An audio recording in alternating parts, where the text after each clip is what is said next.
मात्र 3 महीने और केवल राहुल गांधी की 3 यात्राओं ने बिहार में कांग्रेस पार्टी के कार्यकर्ताओं के बीच ऐसा जोश भरा जिसकी एक बानगी आज बिहार की सड़कों में देखने को मिली।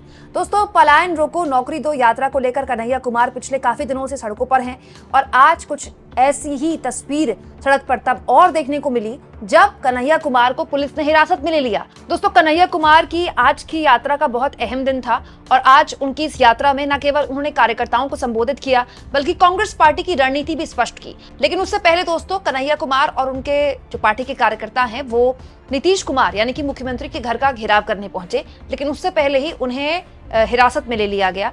30 से ज्यादा कार्यकर्ता हैं जिनको हिरासत में लिया गया दोस्तों, और सीएम आवास का घेराव करने के लिए कार्यकर्ता पहुंच रहे थे। हालत ये हो गई कि सड़कों पर जबरदस्त टकराव देखने को मिला। यहां पर पुलिस ने वाटर कैनन का भी इस्तेमाल किया कांग्रेस पार्टी के कार्यकर्ताओं पर, लेकिन कांग्रेस पार्टी के कार्यकर्ता हिले नहीं। दोस्तों, कांग्रेस पार्टी के कार्यकर्ताओं को सड़क पर संघर्ष करते देखना कांग्रेस वालों के लिए भी एक सपना जैसा हो गया था।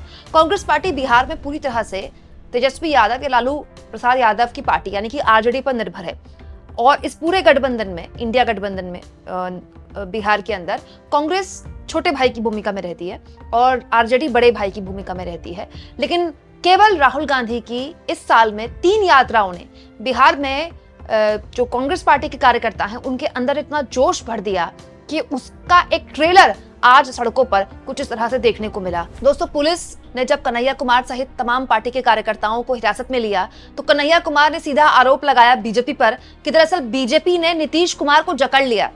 ये कन्हैया कुमार ने आरोप लगाएगा, लेकिन होना उल्टा चाहिए था क्योंकि नीतीश कुमार की वजह से ही केंद्र में मोदी सरकार चला रहे हैं। मतलब नीतीश कुमार पर कटाक्ष करते करते बीजेपी को भी आड़े हाथों ले लिया कन्हैया कुमार ने, कहते हुए कि एक्चुअली में मोदी की बैसाखी है इस वक्त, राजनीतिक बैसाखी। नीतीश कुमार को मोदी को लपेटे में लेना चाहिए था, उनको जकड़ना चाहिए था, लेकिन हो उल्टा गया है कि बीजेपी ने बिहार में नीतीश कुमार को जकड़ लिया है। ये बिल्कुल वैसा ही आरोप है दोस्तों जैसा कि तेजस्वी यादव पिछले काफी महीनों से लगा रहे हैं कि पूरी की पूरी सरकार बिहार की बीजेपी अपने इशारे पर चला रही है, अपने 2 डिप्टी सीएम और कुछ अधिकारियों के बूते चला रही है और नीतीश कुमार को एक तरह से बीजेपी ने कैप्चर कर लिया है। ये आरोप पिछले कई दिनों से तेजस्वी यादव भी बोल रहे हैं, लगा रहे हैं नीतीश कुमार पर। हालांकि दोस्तों, ये भी दिलचस्प है कि कन्हैया कुमार का सड़कों पर उतरना तेजस्वी यादव और उनकी पार्टी को बहुत कंफर्टेबल नहीं कर रहा है। सब जानते हैं दोस्तों कि कन्हैया कुमार और पप्पू यादव, ये 2 नाम, इनको लेकर आरजेडी कभी कंफर्टेबल नहीं रही है। चलिए, लालू यादव के परिवार के साथ पप्पू यादव के क्या संबंध हैं और खटास कैसे पहुंची वो तो सबको पता है, लेकिन कन्हैया कुमार को दरअसल तेजस्वी यादव और लालू यादव एक थ्रेट के तौर पर देखते हैं। कन्हैया कुमार युवा हैं, अच्छा बोलते हैं, मीडिया फुटेज उनको काफी मिलती है और कन्हैया कुमार भी खुद को बिहार की राजनीति में आगे बढ़ते देखना चाहते हैं। लेकिन इससे पहले भी वो चुनाव लड़ना चाहते थे बिहार से, लेकिन तेजस्वी यादव ने ये होने नहीं दिया।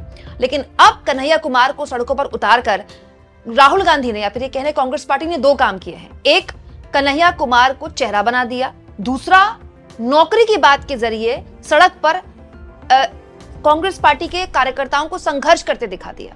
दोस्तों, जनता को नेता सड़क पर अच्छा लगता है, जनता को नेता उसके मुद्दों पर भिड़ता अच्छा लगता है। और दोस्तों, ये जो नौकरी मुद्दा है बिहार में, ये वाकई में ज्वलंत मुद्दा है। किसने सोचा था कि एक ऐसा राज्य जहां पर खालिस जाति के नाम पर वोट पड़ता है, वहां ठीक विधानसभा चुनाव से पहले तेजस्वी यादव नौकरी को इतना बड़ा मुद्दा बना देंगे कि वो चुनाव जीतते जीतते हार जाएंगे। बीजेपी के लिए कहा जाता है दोस्तों कि बीजेपी इस कदर बैकफुट पे आ गई थी पिछले चुनाव में, विधानसभा चुनाव में, कि तेजस्वी यादव के देखा देखी बीजेपी को भी नौकरियों का वादा करना पड़ा था। हालांकि अब चुनाव खत्म हो चुके हैं और बीजेपी को एक बार फिर जवाब देना होगा लोगों के बीच कि चुनाव से पहले जो नौकरी का वादा किया था वो कितना पूरा हुआ है। तेजस्वी यादव ने जिस नौकरी को मुद्दा बनाया, कांग्रेस पार्टी उसी मुद्दे के जरिए न केवल आगे बढ़ रही है बल्कि उसमें सामाजिक न्याय का भी जिक्र कर रही है, आरक्षण बचाओ का भी जिक्र कर रही है। क्योंकि दोस्तों, कांग्रेस पार्टी और राहुल गांधी की बिहार को लेकर एक अलग रणनीति है। राहुल गांधी ये जानते हैं कि बिहार में जाति पर वोट पड़ता है, लेकिन ऐसी बहुत सी जातियां हैं दोस्तों जिनकी न तो पार्टियां हैं न ही कोई नेता है। ऐसे बहुत सी दलित जातियां हैं, ऐसे बहुत सी पिछड़ी जातियां हैं। दरअसल राहुल गांधी उन जाति के लोगों के लिए कांग्रेस पार्टी को एक विकल्प के तौर पर रखना चाहते हैं।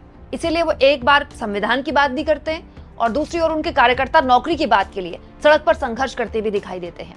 इस बीच दोस्तों, आज एक जनसभा को भी संबोधित किया कांग्रेस पार्टी ने और कांग्रेस के बड़े बड़े नेता यहाँ पर शामिल थे। दोस्तों, इस रैली में सुप्रिया सुनेत मौजूद थी, सचिन पायलट मौजूद थे, इसके अलावा कन्हैया कुमार खुद भी मौजूद थे क्योंकि उन्होंने लंबी यात्रा की बिहार में और लगातार लोगों को अपनी इस यात्रा के जरिए जोड़ा अपने साथ, पार्टी के साथ। दोस्तों, कन्हैया कुमार ने अपने कार्यकर्ताओं को संबोधित करते हुए कैसे आने वाले चुनाव से पहले कांग्रेस का एजेंडा स्पष्ट किया, सुनिए।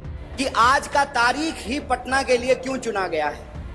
आज का तारीख पटना के लिए इसलिए चुना गया कि आज महात्मा ज्योतिबा फूले की जयंती है और महात्मा ज्योतिबा फूले कहते थे कि शिक्षा के बिना बुद्धि का नाश होता है और बुद्धि के बिना नैतिकता का नाश होता है, नैतिकता के बिना विकास का नाश होता है और विकास के नाश से धन का नाश होता है और धन का नाश होने से जो बहुजन वर्ग के लोग हैं, जो बहुतायत लोग हैं, उनकी तबाही आती है, उनका भारी नुकसान होता है।